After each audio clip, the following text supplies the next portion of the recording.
There's an interesting video out there from Simon Sayak, and what he talks about is the Navy SEALs and how when they're looking or filtering out recruits, that they rate people, for instance, on a rating of low skill to high skill, and on this axis, rating people on low trust to high trust, right?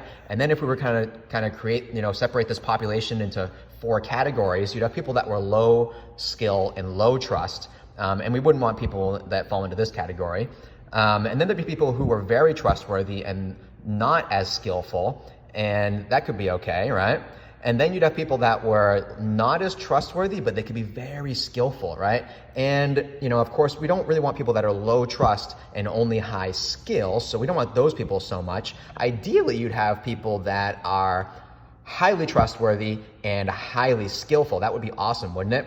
But what their point was that they would rather, in really any team, but in this example, the Navy SEALs, you would rather have people that are moderately skillful but higher trust up in this quadrant than you would people in this quadrant, right? Okay, so now here's the problem with this, right? Is that it seems kind of like intuitively you just say like, yeah, we want this person that's super trustworthy and super skillful, but that might on some intuitive level kind of irk you, that we're plotting this person way out there. And here's why, is because what we've done is we've turned this into a dichotomy of low skill and high skill, low trust and high trust. And part of the problem with this is that we cannot really effectively add another dimension to this person's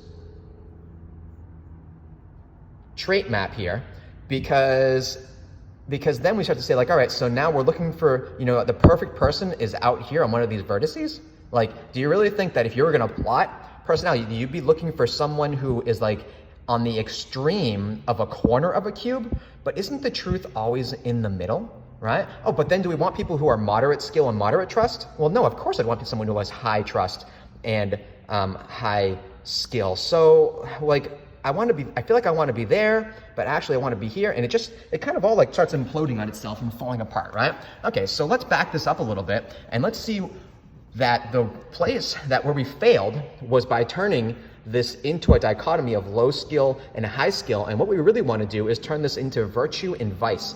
And virtue is found in the middle. So now instead of saying that this is the best case scenario of skill and this is the best case scenario of trust, instead we are going to call this, person a fool, all right? Or like a joker, a person who has no skill. Let's call him the joker, all right?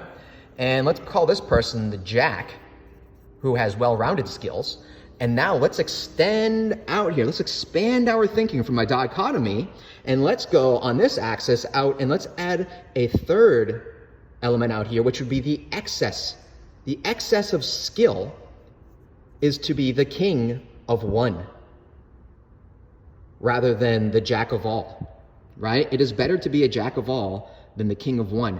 And on the trust scale, let's get rid of this idea of trust, because that is like kind of like a primitive term that isn't going to serve us very well in understanding more like multivariable concepts. And let's instead call this, let's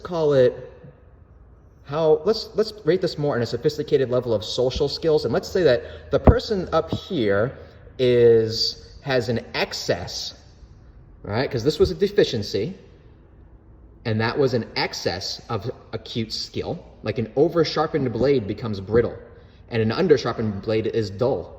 And you want the blade that is sharpened enough for the purpose, like Jack, the useful blade that is useful for many different things, right? And strong as well, sharp and strong. And so now, when we go onto the trust scale, instead of calling it trust, why don't we look at what is the underlying meaning of trust? The underlying meaning of trust means that people understand social dynamics. What's good for the goose is good for the gander. What's good for the individual is good for the whole. All right? And so if I am selfish, then I have a lack of regard for others. If I am selfless, I am not even in tune enough with myself to take care of myself, and that's not good. And what is the virtue in the middle? So this is the deficiency. This is the vice on the deficiency side. This is the excess on the vice. And in the middle, we don't really have a word for this, but I'm gonna reappropriate a term in a much more sensible way. Self-centered.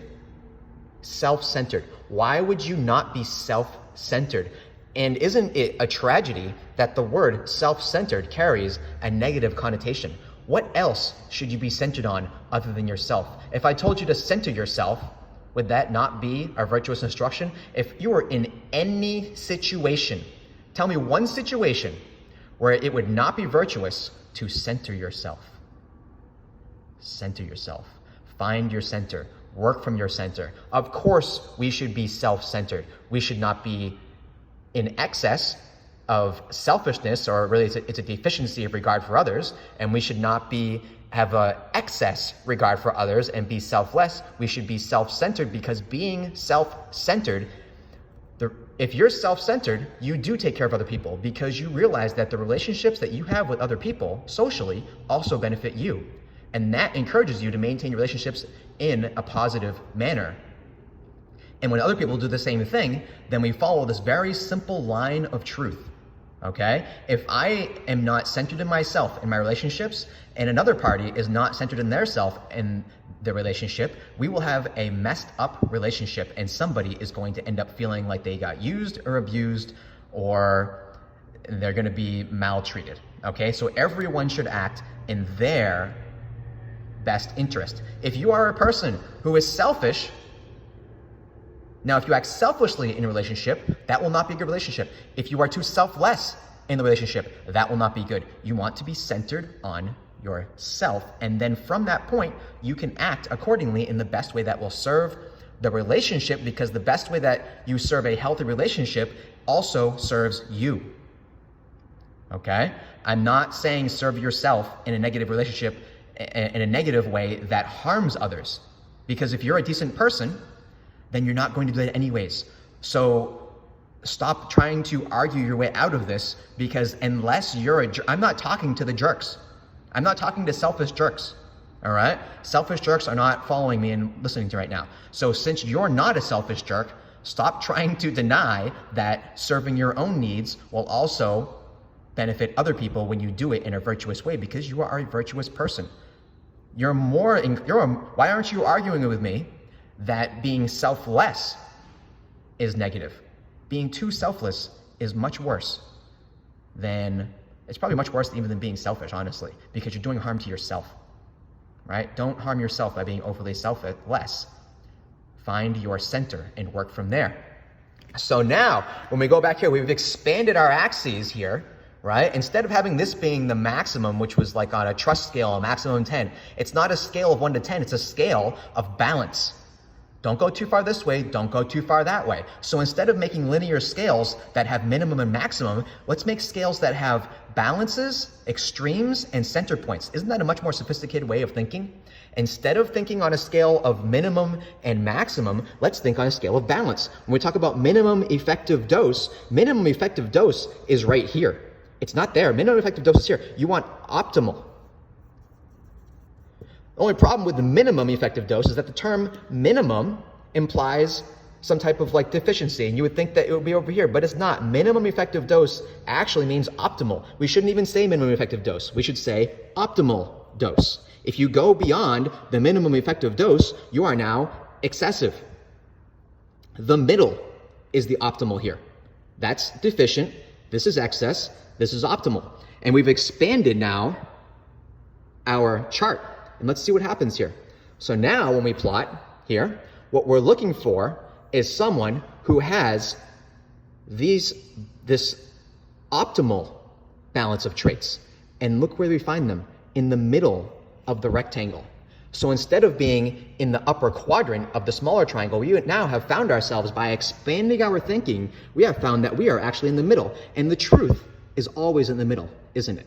The truth is always in the middle. If you're finding the truth somewhere other than the middle, you might want to rethink your schema.